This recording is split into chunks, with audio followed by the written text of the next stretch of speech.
What's up, everyone? It's Andrew Demani. Welcome back to another episode of Permission to Shine, where I get to highlight the most inspiring, humble people across the world. Thank you for tuning in. I value your time tremendously, and we're going to make it worth it today. Let's rock! Jimmy Yeager coming to Permission to Shine. Jimmy is an absolute restaurant titan legend. He ran Jimmy's for 25 years in Aspen, Colorado, aka Paradise. If you know, you know. And if you don't, you're gonna learn today. The man grew up in New Jersey, became a chef in Manhattan in the 70s and 80s. And the lessons that he's learned, the humility that he's operated with, right? The culture that he was able to build with teams is exactly why I had him on Permission to Shine. He sold it. It's legendary. He's going to talk about what he did once he sold it, the people he took care of. You're going to learn a lot about this man's character. He's a low-key dude who's done some incredible things, who's gotten to know some of the most incredible people around the world, and he's going to share the lessons that he learned. We recorded this during Aspen Food and Wine, the incredible festival that happens there. I've been going every year now. We recorded it outside in this beautiful outdoor setting. That's why we're doing this video edition. So thank you. There was a little bit of a quality issue, so you're going to hear a little bit of background, but the video is definitely going to make up for us. So thank you for bearing through the lessons, and Jimmy's story is worth it. This episode, I feel very lucky, is brought to you by Park Aspen, one of the best restaurants in Aspen. It's owned and run by locals Marianne and Harley Sefton, two incredible people that are truly embracing the local community through Park Aspen. That's PARC. They're using local ingredients and farms. The extent they go to take care of their employees through housing and a family-like environment is really inspiring to me. When you walk in, you instantly become part of a family. The executive chef, Mark O'Connell, their master som, Jonathan Polis, they are doing something extraordinary and really bringing the local cuisine scene to the next level. So if you get a chance, go check out Park Aspen, PARC. Say hi to Marianne, say hi to Harley. They're always there operating, which I think says a lot about the environment that they're building through Park Aspen. All right, guys, let's enjoy this episode with Jimmy. Awesome lessons, awesome setting. If you've got feedback, takeaways, please reach out. I love hearing from you guys. Andrew at permissiontoshine.org. Again, that's Andrew at permissiontoshine.org. Thank you for being here. I love you guys. This is Andrew Demani. Let's rock. Sunday afternoon in Aspen, man. This isn't so bad, huh? Yeah, I really wasn't expecting to be here. We made it happen, though. We met at Park Aspen a few days ago. Right. One of our beloved restaurants here in Aspen. Very, very beloved. Nature. And Camille was like, man, Jimmy Yeager, you got to meet this guy. And he's got an incredible story. It always makes me so squeamish when I hear that. Well, it's funny because I feel like the people that I interview, like almost 80% of them actually say no when I first ask them to come on the show. It's because that's like what I want, the humble people, you know, people who are not there yapping. Humble's such a weird word in the first place. I mean, I'm humble about certain things, but then there's other things I'm not humble at all about just because my level of sort of confidence in them, accomplishments or whatever. I think it would be false. I mean, I don't think it comes across then the right way. I don't think you should be always humble about everything just for the sake of being humble. It's annoying even, I think, sometimes, like if people are that way. But I honestly feel like I don't understand half the time why people are interested in anything I have to say. The things that you feel most confident about, what are they? I think when it comes to my abilities within the hospitality industry, I feel very accomplished and I feel like I know what I'm talking about. It doesn't mean that what I say is the end all to the conversation by any means. But when it comes to highly developed opinions on what works, what doesn't work, even though they do not include anything having to do with my opinions about what other people can or cannot do. Like I've seen the absolute weirdest, strangest, unskilled people make it in the business, and I've seen some of the most skilled people in our business fail. So I don't ever want to offer that kind of opinion. But I think when it comes to service and hospitality and the magic sauce about what makes a place feel good, I think I have a pretty darn good grip on that. Yeah. And so when I share that, it's not really a humble opinion. It's more just my experience. Track records to experiences, right? It's literally, you've been in the arena. You've done the dang thing. For a lot more years than I care to reckon. Where did you grow up? So I was born in my early years, raised in New Jersey. You're a Jersey guy. That's why you have this toughness about you. You could go for a Navy SEAL vibe. When I met you, I'm like, this guy is low key, It is stealth. There's a lot there. And then I moved into Manhattan, and I cut my teeth in the business. Really, I would say my professional career started more in Manhattan in the late 70s, even though I had hospitality worked in restaurants in 1975 to 1979. So as a You were in the teenager- kitchen or the front? Both. My first real love was kitchen. Uh-huh. I enjoyed that a lot. Getting down and dirty. Right? Yeah, prep cooking and line cooking and all of that. In Manhattan in the 70s? That was more in New Jersey. Okay. But still, regardless, there were still real kitchens. And then I needed to move to the front of the house when I started using restaurants as a vehicle to also make money. Did you have a desire for that? You wanted money? Well, yeah, I mean, I loved to earn all my own money when I was a kid. So Your parents were hustlers or no? No. My father was a physician, and my mother was a nutritionist. They meant hustlers. Educated people. So yeah, very, very, very smart, very educated. But I was I'm sorry. What did they think about you going into restaurants as a physician? Oh, well, you see, this was part of the rub back then, is that there was no, unless you were really born into the French lineage of chefdom, in America there was no career that a suburban kid in New Jersey could aspire to in the restaurant business. It really didn't exist. So I actually never decided that this was my career until I was 35. I was just really good at it, so I did it. I liked being independent. I liked having my own money, so I worked from the time I was mid-teen, voraciously. I mean, I did all kinds of jobs all the time. I liked it. I liked working with adults. I wasn't the biggest fan of kids my own age in that way. That's interesting. I liked being around older people.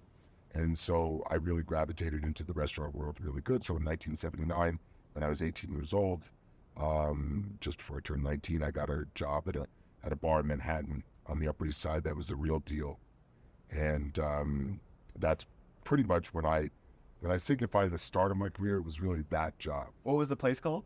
It's a place called Profiles on 79th between 1st and 2nd Avenues. What was the vibe? It was an Upper East Side, Wall Street, yuppie. Back then, yuppies were the big deal, crowd early in the evenings. And then it turned into a bit of a broken nose gang, a little bit of a sketchier, mafiosa sort of crowd. That transition had to be funny to watch. Yeah, about 11 p.m. every night. Yeah, but there were a couple nights that were heavier than not, but we were making great money. I mean, this was 1979. I was 18 years old, and I was pulling down $1,500 a week cash. Oh, man. That's a lot of coin back then. What'd you learn from that? What did I learn from that? Yeah, that job, that first one. That the money was really good. Yeah. No, but it was really interesting. I mean, I learned everything I ever needed to know about hospitality really in one job. And frankly, on one particular night of that one job, my first night. Yeah, I got schooled pretty hard. What happened? Well, there's a long story behind it, but the takeaway of it is that I learned that your job in hospitality is the party's never about you. The party's about them, right? And so you're the ringmaster, you're the orchestra. You're orchestrating the party, and you're conducting it. So it's not about you, it's about them. That's rule number one. Rule number two is don't get in the way, which again is a little bit, rule number one is not about you, but you don't get in the way. You really have to stay out of the way, and you have to let it happen. The other things that I learned on that particular night is that when you run the party, you have to pay attention to your guests. You have to really listen to them. You have to listen with more than just your ears. So you need to be able to basically quick slice what's going on in front of you, and then you can be the right ringmaster to conduct a great evening for the party. Also, the concept that nothing is separate from another thing. Everything is all tied together. So to envision the night as one continuous night, one continuous party. Some people are just coming early and leaving late, and so people are just coming at different times. But it's not like a restaurant where you have 25 different tables. It's one party with 25 different tables. I love the communal sense of that. Yeah, and so picture. It's all connected. And as long as everything's connected, you can orchestrate the right environment. And once again, it's not about you, it's about them. And you listen with more than just your ears. You have to be very observant. You have to know everything that's going on. So I learned that in particular, and frankly, I've never learned anything more dynamic than that ever, because if you don't have that, you got nothing. Hey, man. New York's a great place to learn. And obviously, it served you very well. It can be, it certainly can be. It's also a place where you can pick up a lot of bad habits too. And especially in the kitchen. Kitchen Confidential. Did you ever read that from Anthony Bourdain? Did you ever get to work with him or meet him? I've met Anthony, but I never got to work with him in any way, shape, or form. Nor did I ever really have any substantial conversations or anything. Bummer. But I was very happy that I got to meet him. I was at that Global Fire. You know Global Fire? They had the party at Smuggler. You're obviously Aspen Food and Wine. So Global Fire had this event on Smuggler last night. It was just a bunch of chefs grilling over a charcoal fire, like 10 different things. That's cool. To everything. And they were doing these crazy oysters, and I was like, man, Anthony Bourdain would do have a name now. Yeah. Pretty cool. Yeah, it is. It really is. So then 1997, right? You opened 1997 is when I opened Jimmy's. on this weekend. No. Was it Aspen Food and Wine? No, it wasn't Aspen Food and Wine, even though it sort of was, unofficially. So we orchestrated a really epic whisper party is what we call. I had three very, very good friends back then, they're still friends, who were the big up-and-comers in the festival back in the 90s. And that was Jimmy Bradley, who went on to open the Harrison, the Red Cat in New York. There was Joshua Wesson, famed wine guy, bestsellers wine company, all of that. And then Stephen Olson, who was AKA Wine Geek, and he's a preeminent educator when it comes to wine and spirits, etc. And so those three young guys were all about the same age, were good friends, and so I took over the restaurant on April 15th, 97, and 8 weeks later was Food and Wine. Well, there's no way I'm opening my first restaurant that I own, Food and Wine week, without preview dinners, without being ready. I mean, it just was impossible. That's a lot. So Josh helped me put together my first wine list, and then he called me up and he said, how close are you going to be? I said, it's going to be close, but I still have some training and some soft opening stuff to do the week after, so I won't be opening for Food and Wine. And he said, can we do a little wine dinner or a little wine event? And I said, no dinner, but an event, sure, why not? He goes, it's even better if you're still painting and hammering or doing whatever. It'll be more charming that way. So we did that on Friday night, and late Friday night, Jimmy, Steve, and Josh came by the restaurant, and we were sitting in the back having a little bit of tequila and mezcal or something. And Jimmy came up with the idea, Jimmy Bradley. He said, let's pull off an epic whisper party tomorrow night for you.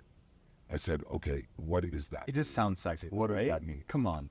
I'm so there. He said, listen, you're not going to serve any food. Set up a couple satellite bars in the dining room. Bring your staffing. Because I had all the booze. I was licensed. I was ready to go if I wanted to. He said, we're going to go to this top 10 chefs dinner. And we're going to each pick out 10 people that can't miss a party. We're going to identify, and they're a dime a dozen over Food and Wine. What do you mean can't miss a party? Like, they have to be everywhere. They're FOMOholics, they just can't not be at the party. And we're each going to go up to 10 individuals. I'm ready to go, don't tell anyone. But our friend Jimmy from New York is opening up his restaurant next week. So we want you to come by just for a cocktail, 10:30, whenever this dinner's over. Well, by 10:30, we had a line out the door down to the street. So it's for whispering, no? Well, this was the whole idea. It's that 10 people tell 10 people tell 10 people. And before you knew it, everybody knew what was going on. And I think we clocked it somewhere around 600-700 people came through the restaurant, took a good hard look at it, had a cocktail. I mean, we raised $12,000 in just cocktails.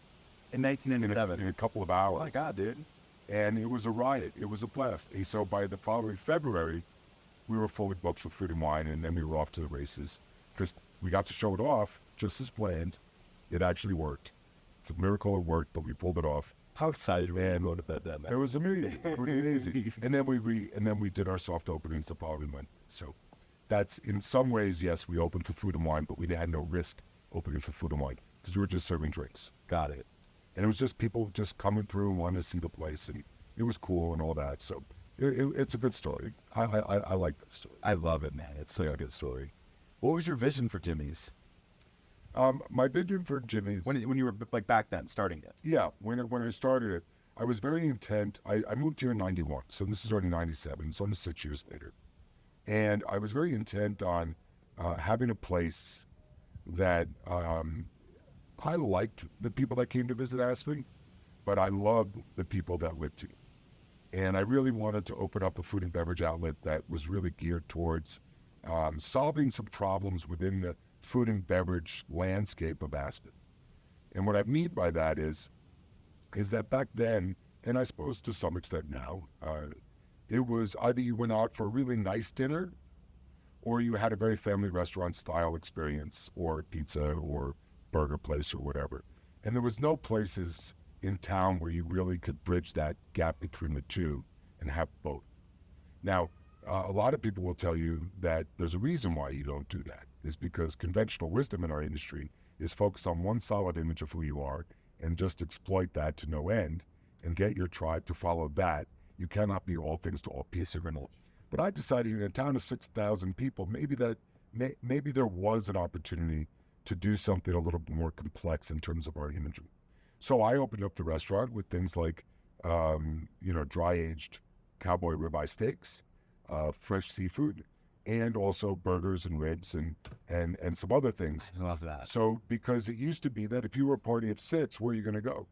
Either you're going to go for a nice dinner or you're going to go for a pedestrian dinner. Either are fine, but it was very rarely that you were going to please everybody. So I wanted to be that restaurant. The and restaurant. You can do this and yeah, that. Exactly. So in the beginning, I curtained off half my restaurant dining room, made it smaller. So there was a critical mass. It was easier to achieve the critical mass of the right number of people, so it felt like it had the right energy. And we started out very slowly. I didn't try to push it. I didn't advertise for 8 months. I didn't press the concierges at the hotels for business.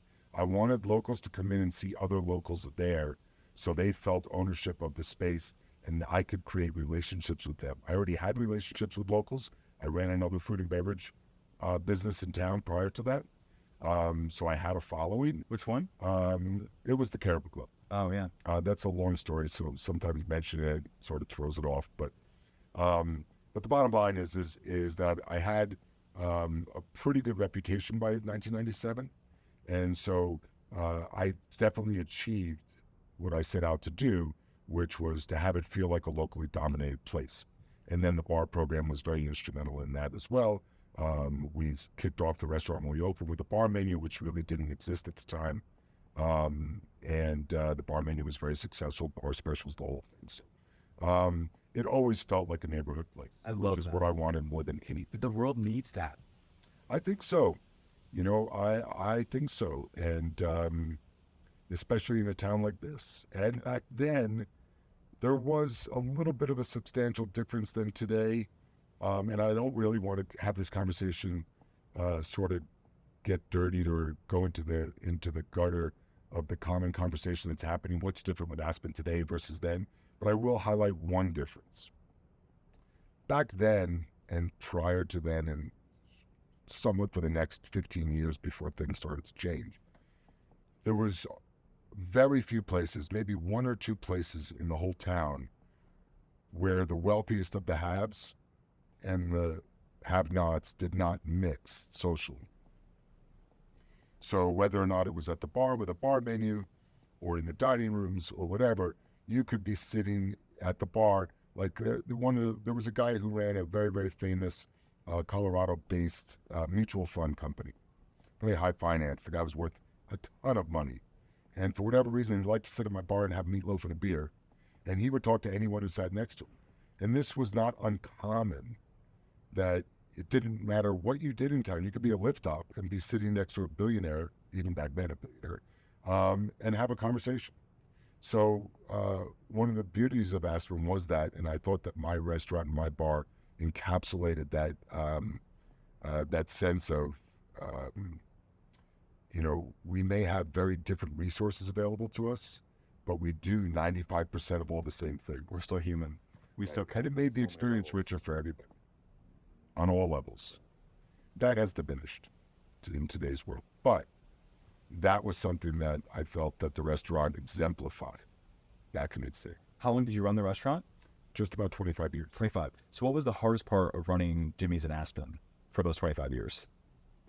Well, I would say the first 24 months were very, very difficult not because it was difficult, but because in my head it was difficult because I was just scared to death no one would come back a second time. And so, I was always very dogmatic and very, very persistent and very insistent that we exited the interview. Everybody that came to the restaurant, I mean, we really put a lot of diligence into ensuring that we were successful, that people would come back. That was very hard. Were you losing sleep and stuff, or were you pretty confident? In the beginning, I lost a lot of sleep. I don't. You could be a business owner or not. I had a lot of confidence in my abilities, but I had never owned my own restaurant before. That's not true.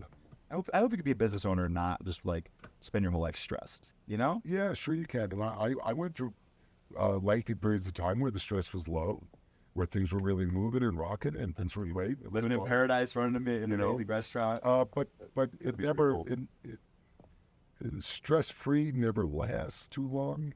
No, life is hard. Like, you got to be challenging yourself. It's a hard business. There have been plenty of intermittent times that felt harder than others.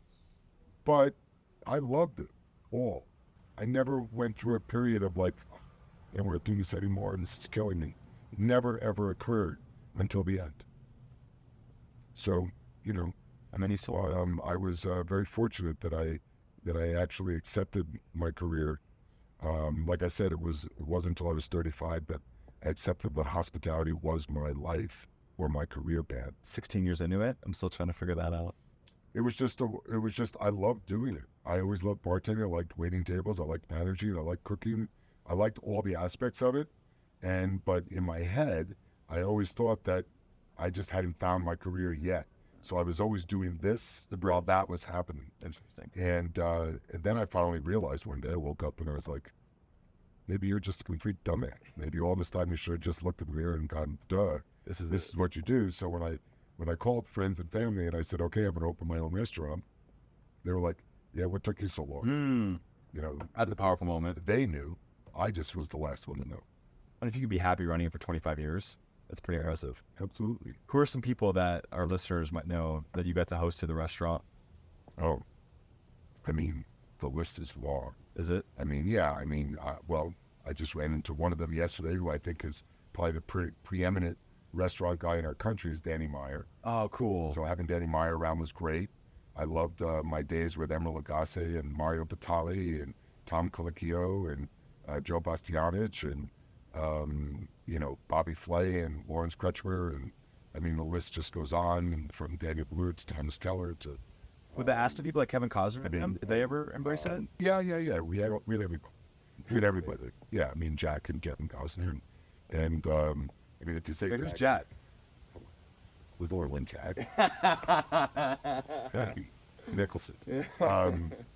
So we've had some epic nights at the restaurant between entertainers and all kinds of celebrity.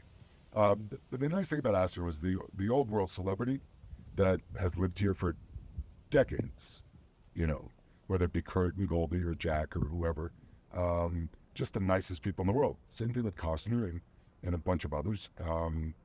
Very accessible, very nice. Nobody bothered him. There was a significant time, and I still think it exists here, where people just went about their business. Didn't really matter. So it was fun. Just fun. I love that, man. Thank you for sharing it. That you list off all the restaurant people, and you probably host the most famous actors, actresses, politicians. Yeah, well, you're in the industry, man. It's like that's who you probably wanted to respect. Those are the most, right? Yeah, those are the beeps. I mean, those are the people that I think that's the single greatest thing about Aspen Food and Wine for me in my career was that I had the ability to live in a place where I could host the best of the best in our industry, because they all came here. And there's so many other restaurateurs that live in places where that never exists, or they live in a place like Manhattan or Miami, and when you have these big festivals, it's so diluted. How do they know? How do you actually connect? Right. So I met 30 people yesterday. Literally, I've never met 30 people in one day, I don't think, before. It's crazy. Genuine connection. It's wonderful. It's wonderful. And then the bar people, all my friends in the bar business, because let's face it, when it comes down to it, I'm pretty bar heavy. Mm-hmm. Restaurant and bar. It's Jimmy's an American restaurant and bar. The restaurant was always important to me. I loved the cuisine part of it. I liked working with most of my chefs. Over the years, I started out, it was my menu, my recipes, all of that. And then, but I knew that my value was going to be more front of the house. So then I was able to hire very creative, wonderful chefs as well along the way. And our culinary program is outstanding. It's very hard to get recognized for your culinary program unless you have public relations in this day and age, or over the last couple of decades. So it was never a problem with us. We just wanted to do the right thing by our clientele anyway. But we got very, very well recognized for our bar program because we were doing things back in the 90s that just weren't in existence back then. And I think you also developed an outstanding reputation for retention, right? And like your team. Oh, yeah. Built, Yeah. right, Jimmy? Yeah. And I'm curious, like I'm obsessed with building great teams. Yeah. So how did you do that? Okay, so there's one word that encapsulates it best, is culture. So That's so vague. I know. It's really hard just as this catch-all word, but essentially, I have a very solid, strong belief system that holds people to a higher level of accomplishment than a minimal one. And so I believe that people want to be better versions of themselves. They want to learn. They want to feel good about themselves. So I focused my employer-employee relationship in the context of education and life accomplishment skills. So I surmised, based on my own experience and observations of people around me, that the people that gravitated into hospitality were people that loved social situations. It doesn't mean that they had to be the most extroverted person in the world, by no means, but that they liked going out to restaurants. They liked eating food. They liked drinking spirits and wine and beer and other beverages, and they liked culture. To be able to educate people on all of that, which exists in the hospitality world in food and beverage, gave them knowledge base that they could take into their real lives, not just work specific. You know, like an engineer. You may be an engineer and learn something that's specific to what your project might be. They have no application outside of your social world, outside of your life. Doesn't transfer. But this does. And so I focused a lot on education, a lot on training, and a lot on a very high philosophical approach in our culture that this is your life and this counts as much as the time that you allocate towards friends, family, and recreation, and it counts as much as you allocate towards your own personal time and rest and relaxation and sleep. That your work life should not be a separation. Like, I never believed in this adage of work-life balance. I just think it's all life balance. So one, yeah. And that, now that doesn't mean that you can't have boundaries and separations, because you absolutely should. That's healthy. But it's your life. Right. Don't compartmentalize it to the point where you hate Monday through Friday. Exactly. And Where live you're for the only weekend. doing this to get there to do that. And so I used to start out meetings that I would say, if you're looking for a really good job, you can clock in, clock out, make really good money, right? Raise your hand and I'll help you find that job somewhere else. But if you are interested in a life experience, something that's challenging, because I do believe that people want to be challenged. And I think that if you do it in a healthy way and create the right environment, the right ecosystem, whatever you want to call it, that actually is inspirational, then we're not talking day to day. It's not like it's utopia on a daily basis. No, there's plenty of grind. That's helpful. There's plenty of difficulty. There's plenty of bickering and a little fighting and upset. And, this is also real life. So, but underneath it, there's a high level of appreciation of accomplishment and inspiration. Amen. And so when you have that, you're not going to get lateral movement, given that the money is commensurate. It doesn't have to be the best, but it has to be within a pretty tight range of what somebody could earn elsewhere as well. Because what I would tell people, if we're all facing the same direction and we all are focused on doing something because we want to be here, not because we have to be here, but because we want to, we're going to end up making as good or better money anyway. So if you take a little bit of a longer horizon look, you got a shot at really getting there. If you just take the short term, how much money am I going to make tonight? You might make that money, but you're not going to be happy doing it. It's going to be a misery for the most part. because the reward is in your paycheck, but it's not in the top couple of motivations as to what really keeps you engaged in what you're doing with your time. So I was very fortunate. I mean, when we sold the restaurant in 2021, my newest hire in the front of the house was 2017. So my youngest person is already with us 4 years. Wow. And In a town like this too, where things are constantly turning over. And I had, 8, 10 people I'd never really counted exactly that were with me over 10, 11, 12 years, some of them 14, 15, 16, 18 years. I had kitchen people that were with me 20 years. That's amazing, Jimmy. It makes me feel really lucky to be talking to you, man. Oh, well, okay. That's cool. Yeah, one job. I like my job a lot. All right, I like it a lot. I love it. I think when it comes down to it, if point blank someone says, well, what should I do?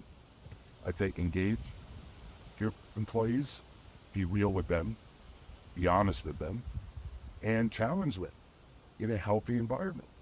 Give them something to be challenged by. What's an example of a challenge? It's like setting them into the right job, or it's like giving them a piece of critical feedback? It's all the above. I mean, challenge is also individualistic. So it's one challenge for someone may not be the same, but education is a challenge. Educate yourself about wine. Know what the difference between a white Burgundy and a Chardonnay is. Know the regionalities. Know agave spirits. Know whiskey spirits. Know gin. Know vodka. Know all of these things. Embrace the knowledge. Enjoy learning about it. Be a learner.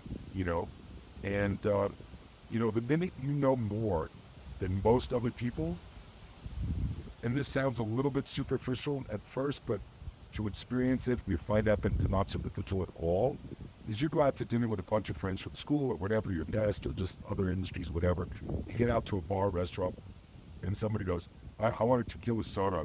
Let me have X, Y, and Z. And you know that's Casamigos. Okay? No. You know what? Drink this and stay. Why? Well, I can tell you, it's additive free, whereas that has additives. Why do you want to be drinking, high concentrated sugars and glycerin, and things like that. And just little things like that. And all of a sudden, somebody goes, well, thank you very much. And then they enjoy their experience better. And then you go, wow, I took the good about this, And so that's just a very, very trivial example. But education goes. I like that. What are you drinking that's making you happy nowadays? Woody Creek Distillers. A lot of Woody Creek. That comes in the conversation shortly about, what I did after I sold the restaurant. You sold in 2021. September of 2021. Go running into the bank? Well, let's put it this way. I had a dream exit from our industry. I was very fortunate. I created my good fortune. You did. You worked hard. What do you think the average life of a restaurant in Aspen, Colorado is? I have no idea. But I would say that the ones that are locally owned are decades. Locally owned businesses in this town that are run well have a very strong possibility for lifespan. I've been coming here for 4 years, 4 or 5 years, paradise, right? Love it. But every time I fall in love with the restaurant and I come back next year, 2 years later, most of those are not. They're all New York. Yeah, so there was up until recently, there was easily a half a dozen restaurants that were 20 or 25 years or longer here. But we don't really need to dive deep into that. I was just curious because it just feels like 25 years is an extraordinary amount of time. It's a hell of a run for any. Yeah, and so you earned your dream exit, and then you probably had a bunch of options, right? People, everybody in town or across the country. Did you go buy anything right away? Was there anything you're like, hell yeah, I'm going to buy this right now? No, not from me. Oh, for somebody else? Yeah, I bought something for someone else that gave me a lot of pleasure. What was it? A Rolex. For who? Chris Kellner. Chris Kellner was my bar manager and one of my close friends. Look. And he was with me for 16 years. He started with me when he was 25. I thought it was an extremely romantic gesture to show my appreciation for what he did to help support what I was doing as a career and make it part of his life. And that was one of the great purchases that came from selling the restaurant. The other person in my organization, very specifically, that rose to that same level was a woman named Jessica Liskman. Amazing woman. Absolutely. And Jessica started with me when she was 22 as a host. And then over the years, from 22 to 30, she worked her way through, I don't like to call it the ranks, but several positions until she became my general manager.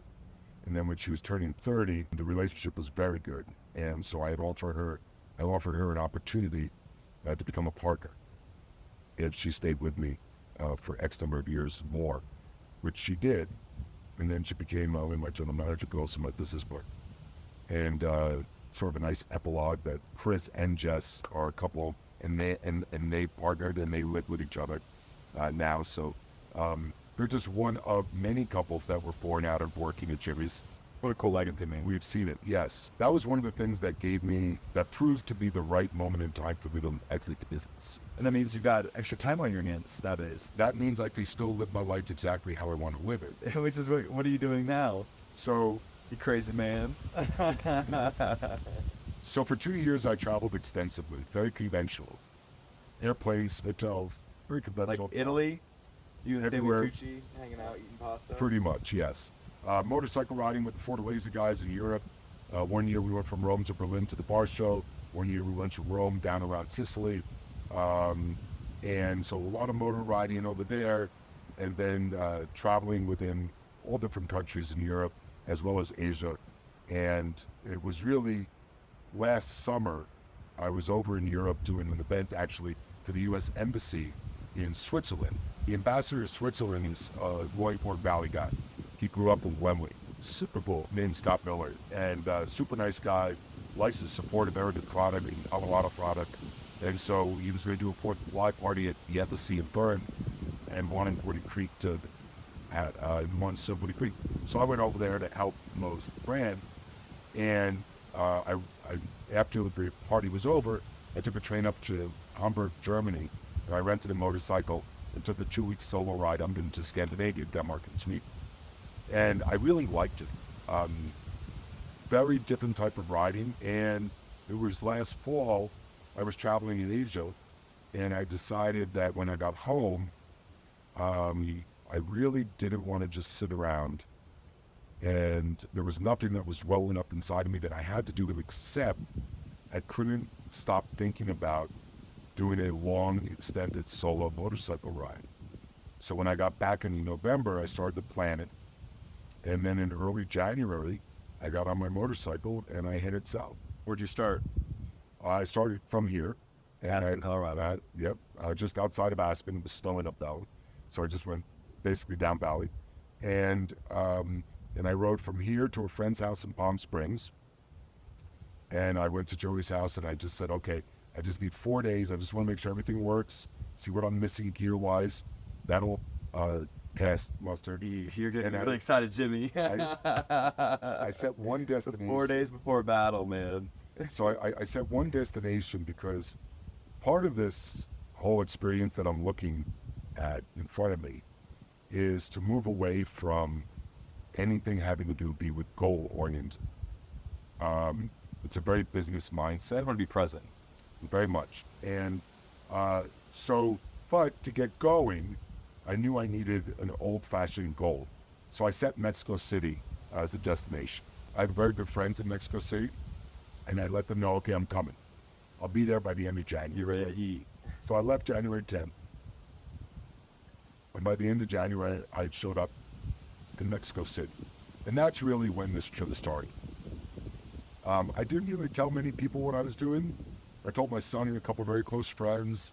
And then the week I was leaving, I told some other friends that I was going to take off and I was going to go to Mexico City on my motorcycle and see how it goes. Because frankly, I didn't know how well I would fare. I mean, riding your bike through Mexico is... Well, it's physically intense. demanding. So I wasn't sure how my body would hold up. I mean, I'm no youngster anymore by far. In good shape though, man. I feel good about it. And then mentally, I wasn't sure. So when you solo ride, unlike riding with friends. So when you ride with friends, what do? You stop for a break, at a cafe, get a coffee, whatever. You chit-chat with your buddies. You're done with the ride, you have a drink with your friends, and then usually go out to dinner and it's social. But when you solo ride, you're in your helmet all day by yourself, which you are even when you're with friends. You're in your helmet. They call it helmet time, And but when you're solo riding, you get off your bike and you're still just with yourself. So it's a different type of experience. And so for me, I needed to make sure that being in my head, that it was a very nice place to be. So I work on that a lot. I enjoy that a lot. I enjoy the difficulty of solo riding, pushing through several days on end of riding and being alone and things like that.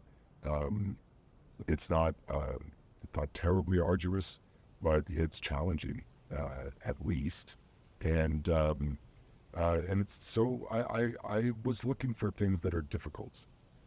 You find a lot of the good things in the world when you remove a lot of those distractions that you've removed by going on an adventure like this. Yeah, and so after Mexico City, that's when the real adventure began, because I refused to make it destination oriented. Where did you end up? Well, now I'm in Colombia. You've rode from Mexico City Yeah, to Colombia? yes. So I refused. I didn't want to say, okay, here's my next destination, more than what the next couple days were going to be like. So I wanted sort of, I call it more like life's plan. I wanted that sort of take over and let the wind blow a little bit, where I was. So if you look at the map of where I went, it's a zigzagging kind of map. I mean, there's not a whole lot of clear A to B going on here. And How many miles have you put in, do you know? I'm about 15,000 kilometers in, which is roughly about 9,000 miles. There's some crazy places. Yes, some definitely crazy places. Oh my gosh, we could have a whole hour-long podcast about the stories. Yeah, that so we're gonna have to report to. long short of it, you get to Panama, you can't ride over the Darien Gap. There is no overland. So we shipped the bike and shipped me to Colombia. So I've been in Colombia for about 6 weeks now, and I love it there. It's pretty fantastic. But that has to come to an end on July 10th because my visa expires, and there's only 3 options. I'm still waiting to see if I can get a visa to Venezuela. That's one option. You're right through Venezuela. I would, but I don't have a visa yet. Overland visas are difficult. You could backtrack. Communist countries don't like a solo American driving through their country. You know, I think the media. Maybe we'll say things so you can get your visa. You know, I think He means no harm, Venezuela. I think what we hear about things isn't always necessarily what's true. I don't really have an interest in going to Caracas or some of the urban areas there, but the country itself is magnificent. It's beautiful. But that's one option. Backtracking to Panama is the other. The third option, which is the more likely option, is Ecuador. Okay. And then Ecuador leads you to Peru. And I have a really high desire to explore the high plains of Peru. So I'm really looking forward to that. And what a journey. Yeah. No, there's no destination. There's no aim time. What a beautiful life. To be sitting here on a Sunday afternoon, in the trees, man, hearing about your journey. I really appreciate the conversation. Thank you. We've got dinner at Park Aspen tonight. We do. I'm looking forward to it. They've been 2 years now. Amazing restaurant. Yeah. Super lucky to have you on.